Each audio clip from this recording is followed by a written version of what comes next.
It's jealousy and envy. Because if the greatest thing your ancestors ever did was build mud huts, and you look upon Western civilization, you say to yourself, what the hell were my ancestors doing? So technically, Anglophobia is the hatred or dislike of the English. Now, it's expanded since then. I talk about this in the book. It's expanded. It now means the hatred and dislike of the British. It now means the hatred and dislike of the Anglosphere. It now basically means anti-white. It now means hatred and dislike of white people. And when I say foreigners, what I really mean is immigrants living in our countries and the children of immigrants. Why are they anti the nation of where they live? And I've come to the conclusion, and it's going to be a little bit controversial, it's jealousy and envy.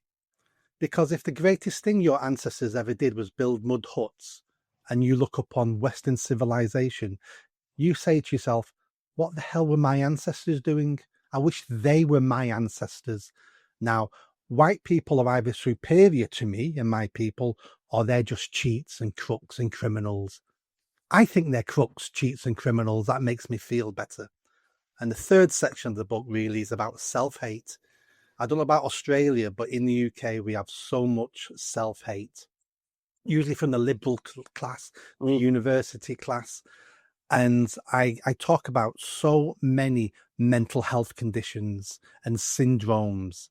And that's what that is. And I go into detail about why these people think they hate themselves, hate their fellow citizens, and hate their country. They're mentally ill. And I explain all that. It's a bit of a controversial book. Yep. Have you had any visits from authorities on the book? The book was only published a few days ago, so I've not had time yet. But there's no big words in it that would confuse these officials. I don't use big words. I don't understand big words myself. I'm being quite disparaging about the use.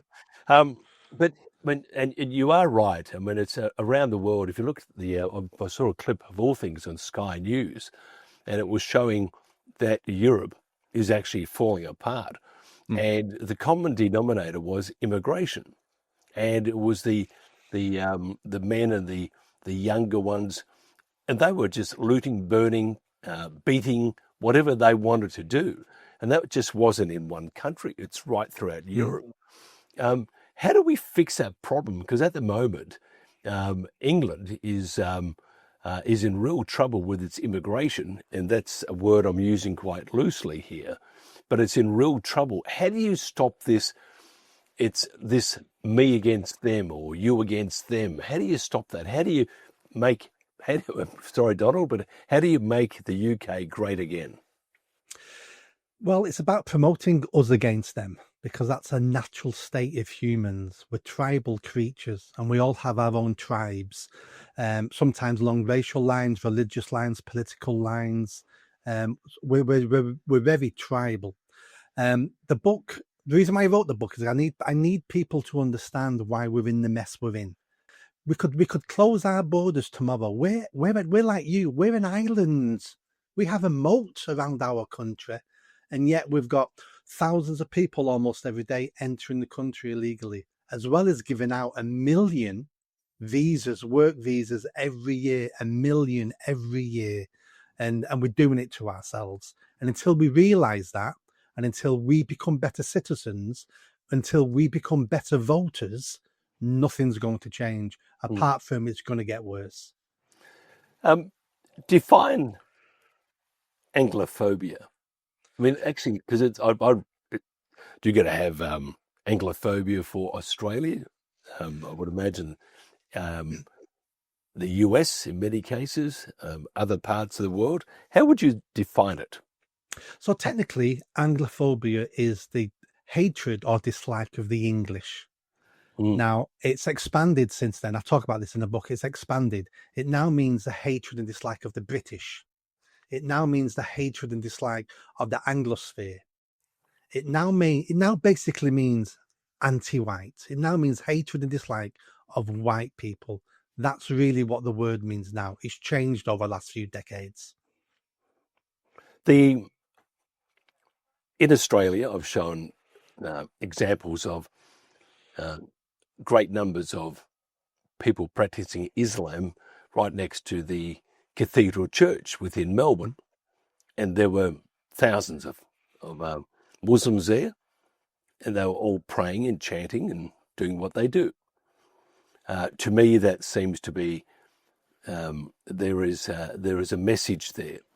If you look at videos throughout the UK, Islam seems to be and I'm not being bigoted here by any or biased by any stretch, but it would seem that if you had a national religion right now, the way governments and the police and stuff lean towards, it is towards Islam and very much not with Christianity. Would you agree? Oh, absolutely. And again, I discussed this in the book. We've got to a stage that anything connected to the white Western world, and Christianity is connected to the white Western world, is pale and stale and not worth having.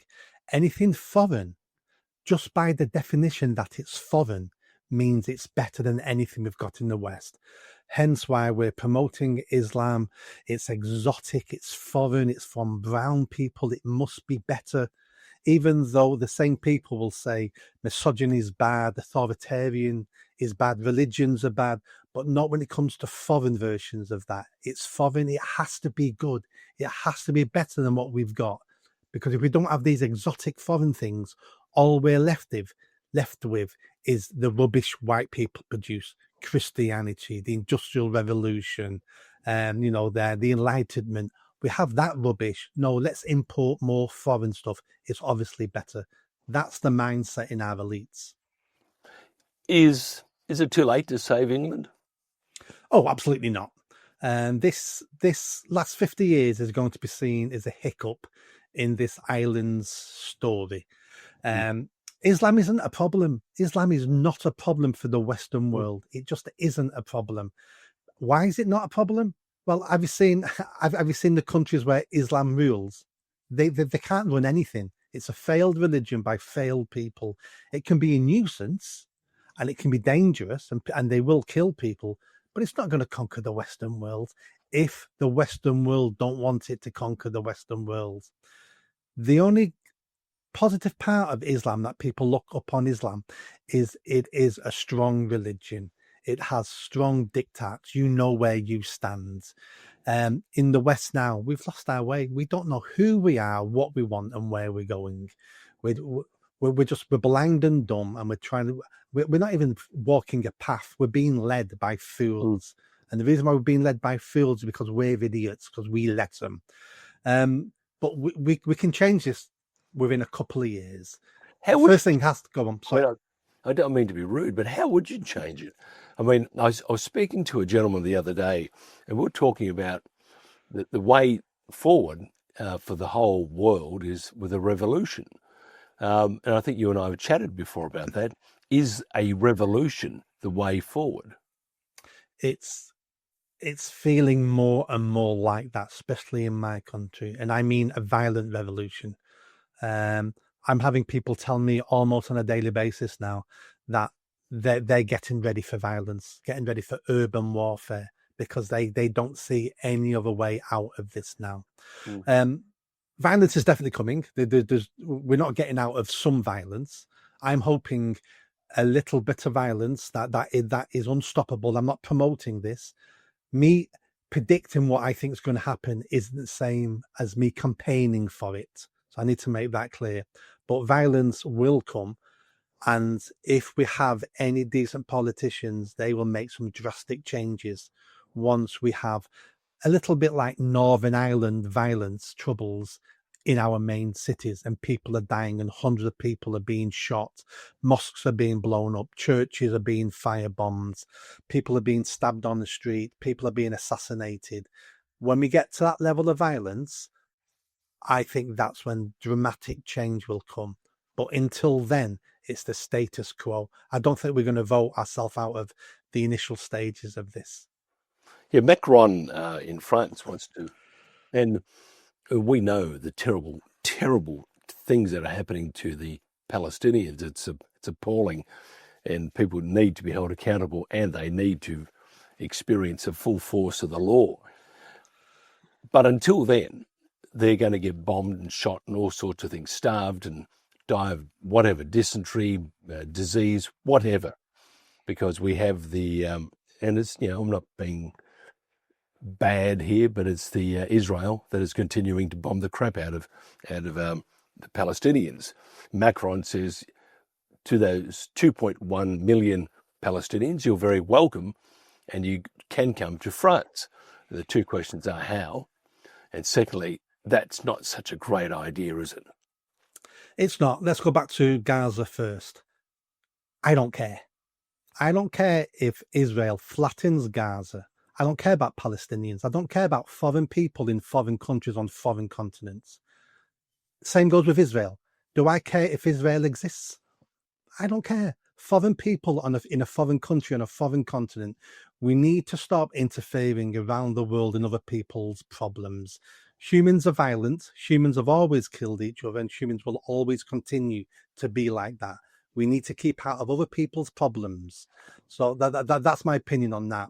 But then on the French stuff, is Macron mental? The Palestinians, nobody wants the Palestinians, not even in the Middle East, because Palestinians are trouble. Nobody wants Palestinians, and we're going to import them to Europe, and then thousands of them then will get on illegal boats and come to my country.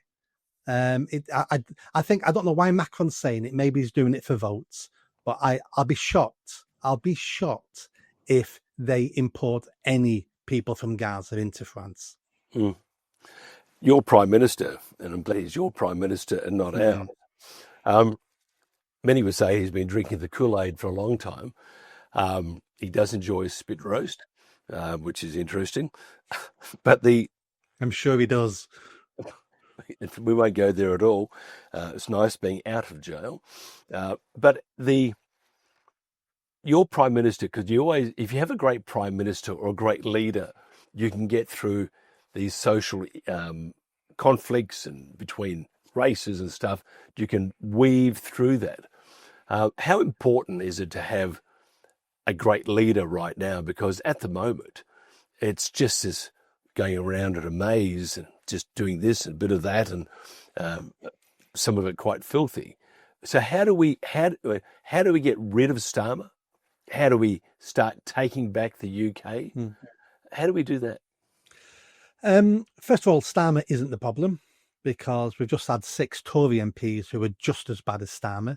He's just carrying on the legacy of those Tory MPs who carried on the legacy of Tony Blair. The last leader we had in the UK was a little woman called Margaret Thatcher. Since then, we've not had a leader in the UK, hence why we're in such a mess. We could get rid of... No, we can't. Starmer is not going to last a year. Starmer will be gone by the end of the year. But do you know what? It makes no difference, because the person who replaces him will be following the same playbook, will be pushing the country down the same line. Let's say we have a general election and the Tories get in. Well, we know what the Tories are going to do. 14 years of doing the same thing. Let's say Reform UK get in. Well, Reform UK will be better than Labour and Tories. But I tell you what, they're going to be so similar. After a couple of years, you won't notice much difference, because they're a pro-immigration party as well. They just want to handle it a little bit better.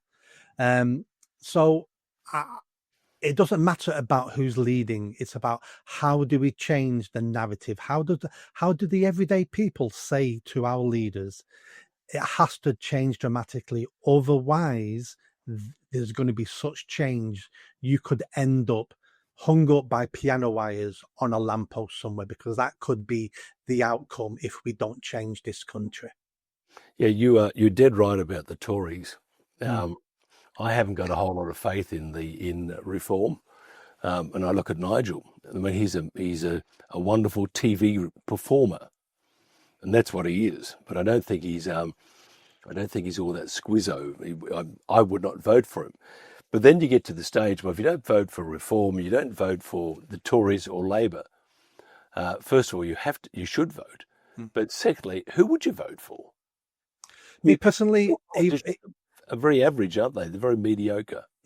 They are. I mean, at this moment in time, I would vote for Reform, because Reform are the best out of a bad bunch. Reform perfect? By no means are they perfect. But if the electorate can nudge our political elite in a certain direction, Labour and Tories will look at Reform getting elected and go, right, we need to take some of their policies. In fact, we need to go a little bit further than Reform. So next election, they may get elected. It's a nudge effect. That's why I'll be voting for Reform. Not because they're going to change the country and save the country. I don't think they are. You just look at some of their policies. They're big state, they're big welfare, they're pro-immigration. The one or two things I do like, they want to stop the illegal boat. But you know what? So do Labour, so do Tories. And they want to pull out of the ECHR, the European Court of Human Rights. They say they're going to pull out of that. Apart from that, I think Nigel Farage is creating the political party we needed 20, 30 years ago. But the world's changed, the country's changed. We need something a lot more radical today. But he's still stuck 20, 30 years ago.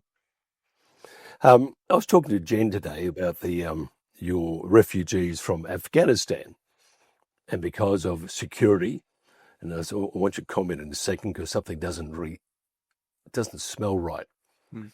They were helping the troops in Afghanistan, and because a list was leaked, they were under threat, and rightly so, because they have helped the allies and put their lives on the line.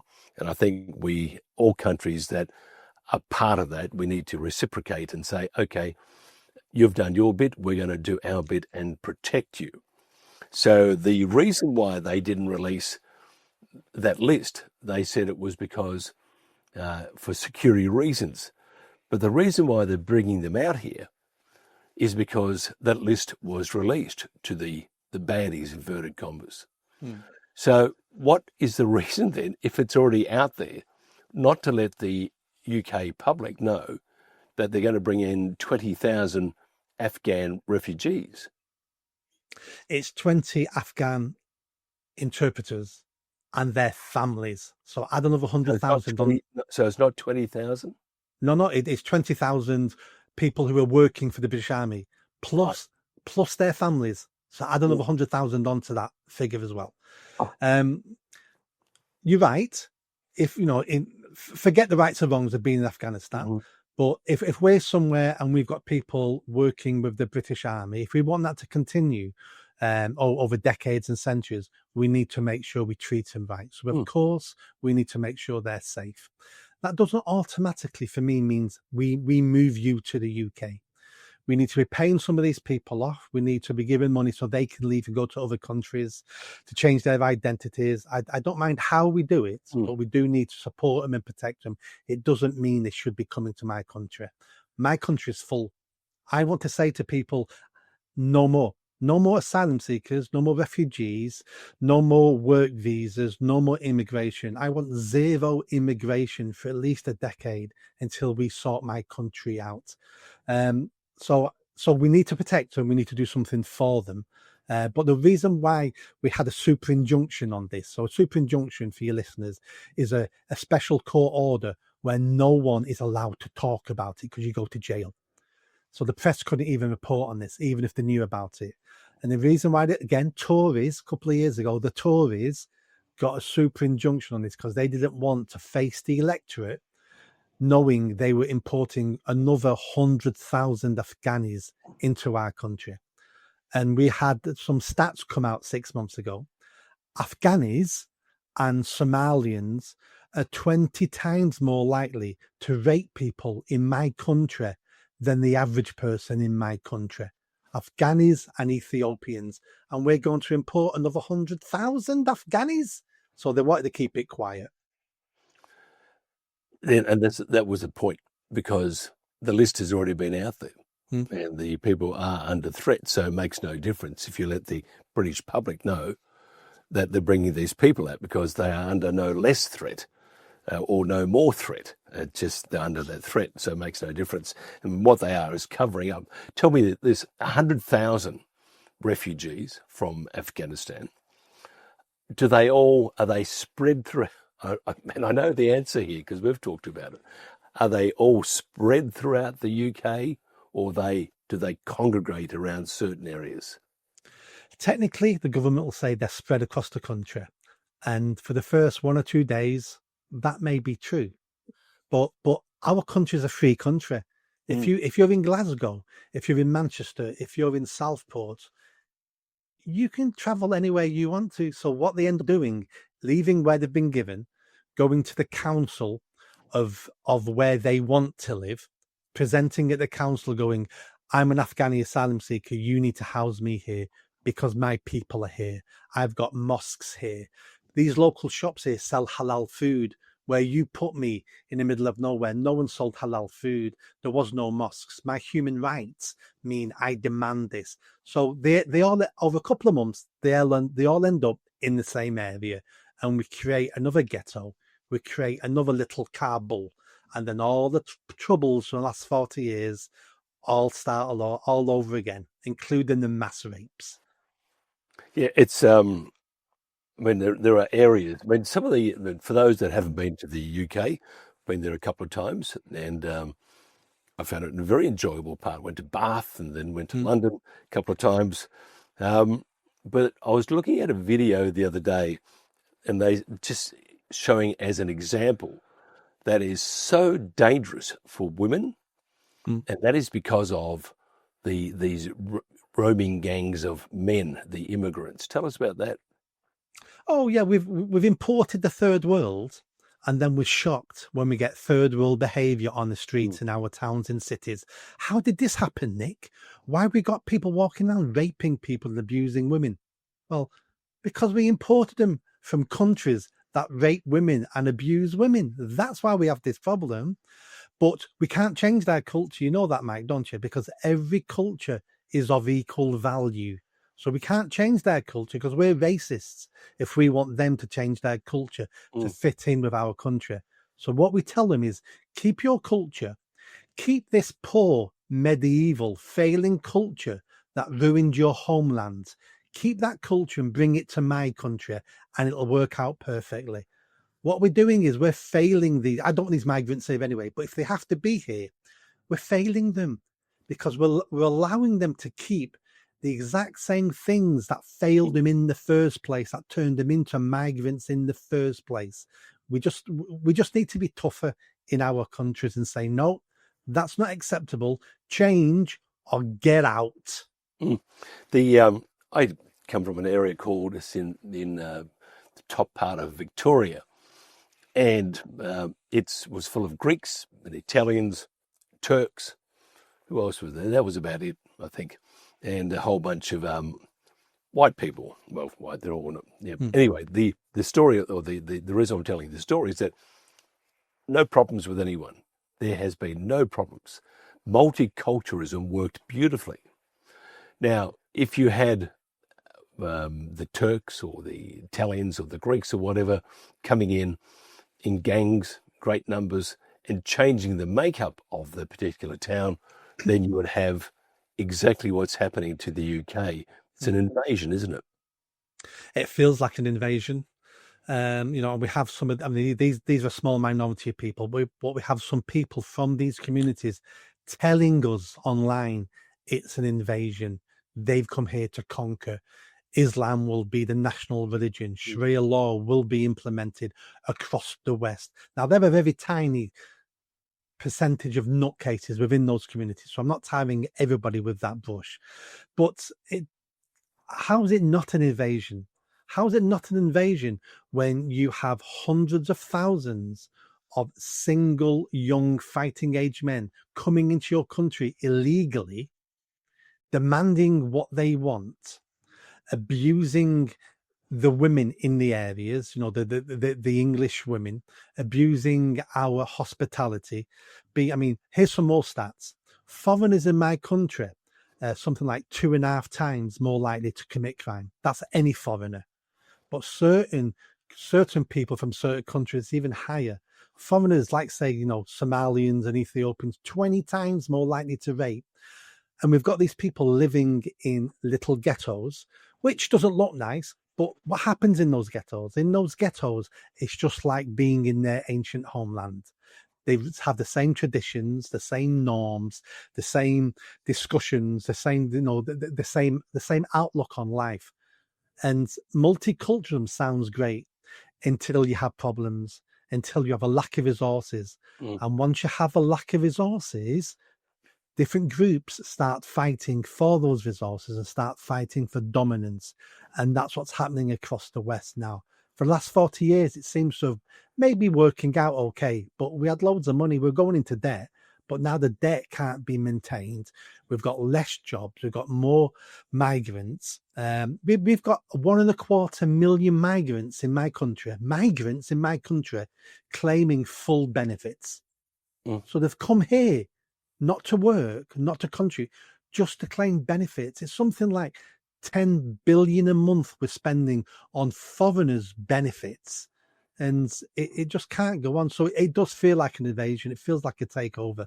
It isn't, because the reason why it's happening is weak British men and weak politicians allowing it to happen. It can be stopped very quickly. I don't know. I'll be honest. I don't think.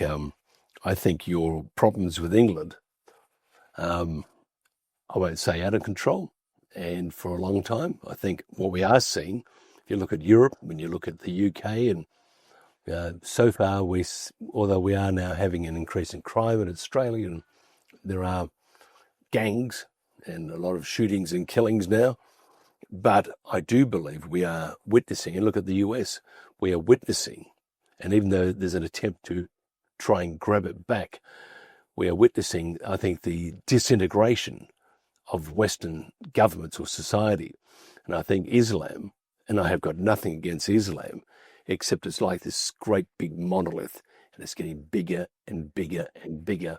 And unless governments in the UK, governments throughout Europe and Australia say, enough's enough. We can learn from Putin here. They don't have these problems. You need to say to these, you've got to go, that's it. The government's got to initiate, or not initiate it, but it's got to follow through with your demands. And the government's not going to do that. They're not going to do that. The West is special. The West is an experiment. You could call it a fluke. And unless we protect it, it will die. And it's dying now. You're perfectly correct. It's dying. So we need to stop being so tolerant of those who are intolerant. I totally agree. Now, if somebody wants to get hold of your book, how do they do that? It's on Amazon. You only can get it on Amazon. I self-published. And the full title is Anglophobia, A Price Worth Paying to Be English. Just Google Nick Buckley, MBE, Amazon, and it's there. It's selling okay at the moment. Good on you. A very clever boy and a very great communicator. You enunciate these problems perfectly. Nick Buckley, thank you very much. This is The Pulse.